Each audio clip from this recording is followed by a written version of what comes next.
Saat ini saya sedang dalam perjalanan ke Semarang. Ada satu hal yang ingin saya sedikit bahas, yaitu tentang lockdown. Ya. Satu kata yang tiba-tiba jadi trending topik gitu kalau di Twitter, ya. Tiba-tiba jadi ngetrend. Sebenarnya apa sih lockdown bagi kita? Sebenarnya lockdown itu bukan suatu hal yang baru, ya. Kalau kita belajar dari firman Tuhan itu Nuh sudah duluan dilakukan lockdown oleh Tuhan. Sebegitu lama di tengah lautan, tetapi tetap saja dia boleh tetap menikmati Tuhan, mengandalkan Tuhan, dengar-dengaran akan Tuhan. Yang kedua, kita bisa belajar dari Daud. Ya. Semenjak diurapi jadi raja, Daud tetap kembali ke padang untuk menggembalakan. Ya. Diurapi oleh Samuel tidak membuat dia langsung saat itu juga menjadi raja. Bahkan di saat-saat dia menjadi raja yang beneran, dia masih tidak merasa dia itu, oh ini dia memperjuangkan sebuah posisi. Bahkan untuk menuju ke arah itu, untuk menjadi raja, dia harus dikejar-kejar oleh mertuanya sendiri dan ancamannya adalah mati. Tetapi yang kita bisa lihat dengan di lockdownnya Daud, itu menjadi satu pribadi yang semakin dekat dengan Tuhan. Dia tidak kehilangan keintimannya dengan Tuhan. Itu yang saya harapkan, kita semua harapkan, jemaat Tuhan.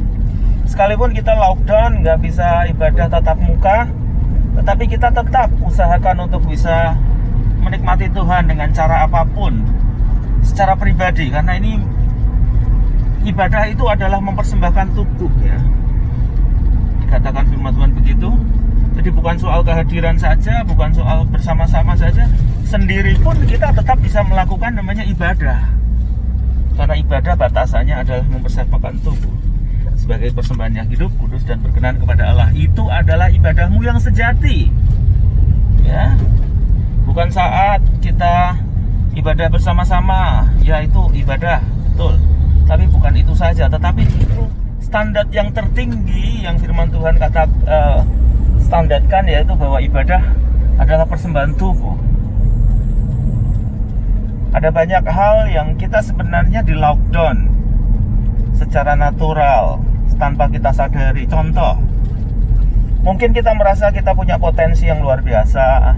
Kita bisa khotbah, kita bisa menyanyi dengan baik, kita bisa melakukan segala pelayanan yang baik. Tapi kok ya tidak kunjung ada posisi di situ untuk kita bisa kerjakan. Sorry, saya menghadap kemana-mana karena di jalan, ya.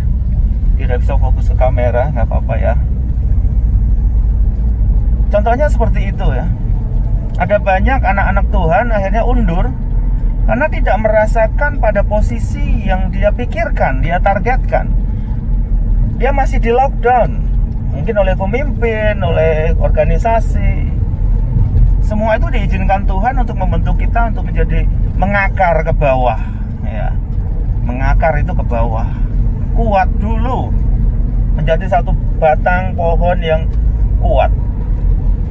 Ada banyak contoh orang yang baru bertobat, terima Yesus, lalu dibawa keliling penginjilan kemana-mana, kesaksian bagaimana dia terima Tuhan. Tetapi endingnya ada beberapa di antara mereka yang gugur.